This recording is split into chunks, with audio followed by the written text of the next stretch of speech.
এখানে আপনার হলো circular equivalent of rectangle duct for equal friction and air flow. এটা কি? এটা হলো সার্কুলার ইকুইভ্যালেন্ট। ফর ইনস্ট্যান্স আপনার কাছে চাইছি হলো $1। এখন আপনি আমাকে $1 দিলেন না। $1 না দিলে কয় ডলার দিবেন? টাকায় দিলে 125 টাকা দিলেন। তাহলে কি হলো? জিনিসটা ইকুইভ্যালেন্সি আসলো। তো সিমিলারলি আমরা হলো রাউন্ড ডাক্টের ইকুইভ্যালেন্ট ডাক্ট বের করার চেষ্টা করতেছি। আমি আসলে এটা আইপি ইউনিট আপনার দেখাতে চাই। এটা বইটা একটু বেশি বড় আইপির। হ্যাঁ, 21 নম্বর পাতায়।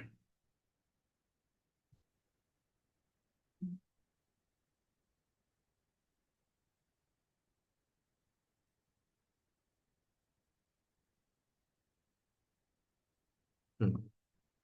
তাহলে এখানে আসেন, equivalent duct dimension equal fiction method. দেখেন, অ্যাশে বুক অফ ফান্ডামেন্টালের দুইটা বই আপনাদেরকে দেওয়া আছে। এই পার্টিকুলার সিনারিওতে আমার সবসময় সাজেশন থাকবে যে আইপির বইটা একটু ফলো করতে। এটা আমার কাছে মনে হয়েছে মোর কমফোর্টেবল। আপনার কাছে এই সাইডও কমফোর্টেবল হতে পারে। ওটা চারটা আমাকে একটু ডিটেল মনে হয়েছে। ওকে, হোয়াট এভার। দেখেন, ইকুইভ্যালেন্ট রেক্টেঙ্গেল ডাক diameter for equal friction and air flow. তো এটা ইকুইভ্যালেন্ট আমরা বের করতেছি। আমাদের ডাক্টের সাইজ যদি 10 ইঞ্চি হয়, রাউন্ড ডাক্ট, তাহলে ইকুইভ্যালেন্ট রেক্টেঙ্গেল ডাক্টের সাইজ কত? কি কি অপশন আমার কাছে অ্যাভেলেবল আছে? স্টার্টিং উইথ এই চারটা কিভাবে আমরা দেখবো সেটাকে বলি। একটা রেক্টেঙ্গেল ডাক্টের কি হয়? দুটো সাইড থাকে, তাই না? সাইড এ, সাইড বি।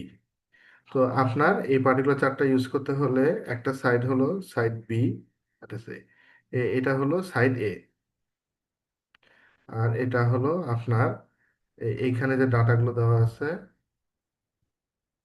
এগুলো হলো আপনার সাইড বি। ঠিক আছে, দুইটা সাইড ডাক্টের। এখন এটা বের করবো কিভাবে? আমরা আমরা তো রাউন্ড ডাক্টের সাইজ পারছি বের করতে। এই রাউন্ড ডাক্টের সাইজ ছিল আমার 10 ইঞ্চি। রাউন্ড ডাক্টের সাইজ 10 ইঞ্চি। এই ক্ষেত্রে আমার কাছে অ্যাভেলেবল অপশনগুলো কি কি আছে আসেন দেখি। অ্যাভেলেবল অপশন আছে 25 ইঞ্চি বাই 4 ইঞ্চির ডাক্ট। ঠিক আছে, অর্থাৎ এটা 4 ইঞ্চি, এটা হলো 25 ইঞ্চি। দেন এটা হলো 19 inch by 5 inch, 15 inch by 6 inch, 12 inch by 7 inch, 10 inch by 8 inch, এবং 9 ইঞ্চি বাই 9 ইঞ্চি। এই ভেরিয়েশনগুলো আমার কাছে অ্যাভেলেবল আছে।